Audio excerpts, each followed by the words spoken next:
Welcome to Presentations with PlayMaker Pro 5 for the Macintosh. Now, when we do presentations, we like to hide the toolbar and the menu bar and the table of contents and the template library. And the way we do that is we click on the Show button, and that gives us a nice clean window to do our presentation in. Now, we happen to have a television hooked up to our Macintosh today, so this TV button appears.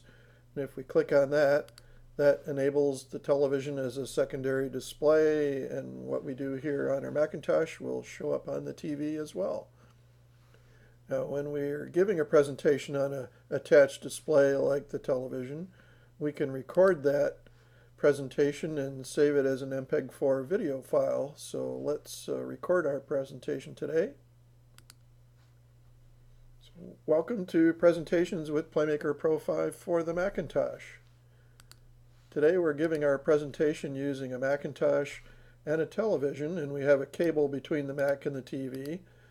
And when we have graphics on the Macintosh, they show up on the TV as well, only they're scaled to fit the TV. And if we happen to have player notes on a page in our presentation, the player notes are hidden on the television. Now, when we're giving a presentation on an external display like this, we can record it to an MPEG-4 video file. And using a TV for this presentation gives us a nice 16:9 video that's going to work well with Huddle and also with YouTube. So if we look at how we have our displays configured in the System Preference Displays panel, there are actually two separate displays. This one is the Macintosh, this one is the television. And the way we configure it to be two separate and unique displays is we turn off mirroring for displays. So no mirroring while we're doing presentations. If we take a look at the configuration of the TV, we have the resolution of the TV set to 720p. That's because Huddle likes to use 720p for their high definition video, so that'll make this video work really well with Huddle.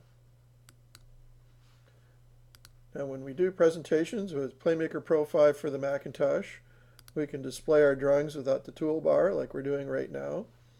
We can utilize player notes, and player notes lets us create balloons on the secondary display that point towards a player, and the balloon contains his instructions. We can toggle drawing elements to make them come and go, just like we're doing with our text bullets on this page. We can add scribbles, so if we have something on the page we want to highlight, we can scribble around it or draw like an arrow that points to it. We can use attached images or photos, sort of like the photos of the Macintosh or the television we just showed. We can animate plays, so the player's symbols can move about the screen following their routes. And if we have some video attached to our document, we can play that video. We can play it with slow motion and freeze frame. So here's a sample play on a page with play drawn at the top and player notes on the bottom. On the television, we're just seeing the play. We don't see the player notes over here. So if we click on a player on the Macintosh, we'll see his note pop up in a balloon. So that's what the quarterback is supposed to do. This is what the halfback is supposed to do. This is what the linemen are doing. We can click on this wide receiver, and he's supposed to do a 6 mesh, and we'll reveal his route. This tight end's supposed to do a 10 post, and we'll reveal his route. This one's supposed to do a 14 dig, and we'll reveal his route. This one's supposed to do a 5 mesh, and we'll reveal his route. And there's some text on the page that we can reveal if we want to as well. So if we want to talk about the free safety, we can circle him with our scribbles and talk about him. We can also animate the play, so I'll click on the run button to get the players to move around. And you'll notice that nothing's moving on the Macintosh, but the players are moving on the television. We're using all the horsepower we got in order to get those players moving nice and smooth on the TV and not worrying so much about the Macintosh.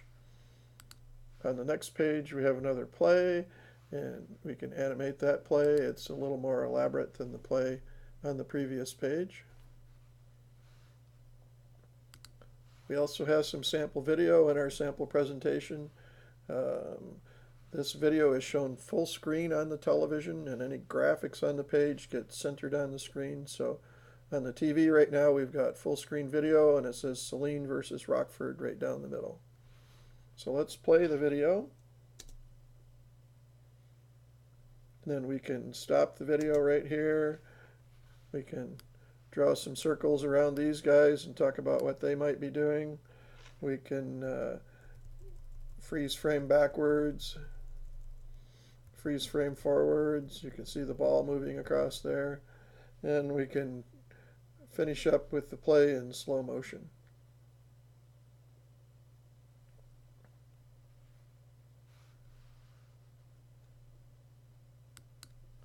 So when we do video playback, we're going to use the keyboard to get the video to play. And we'll use the space bar to play, pause, or resume. The down arrow makes the video go slower. The up arrow makes it go faster.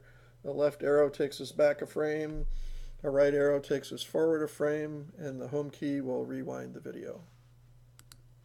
So let's just recap the things we can do with presentations with PlayMaker Pro 5 for the Macintosh. We can use player notes to create balloons that point at players and show their instructions. We can toggle drawing elements to add a little dynamic motion to our presentation. We can use scribbles to focus on things. We can animate plays to get the players to move about the screen. We can display video and show it with slow motion and freeze frame. We can record our presentation as an MPEG-4 video, and after the fact, we can upload that video to Huddle, YouTube, or you might see this video on my webpage. So I've stopped the recording, and now we're going to start PlayMaker on exporting the video. And you'll see what it does is it goes through the presentation and recreates it frame by frame. And that's so we can use virtually any Macintosh to do this. So there's not a lot of horsepower needed to record the video. And now we're going to recreate the presentation as a video file, at whatever speed your computer can do it at. So we're going to fast forward to the future.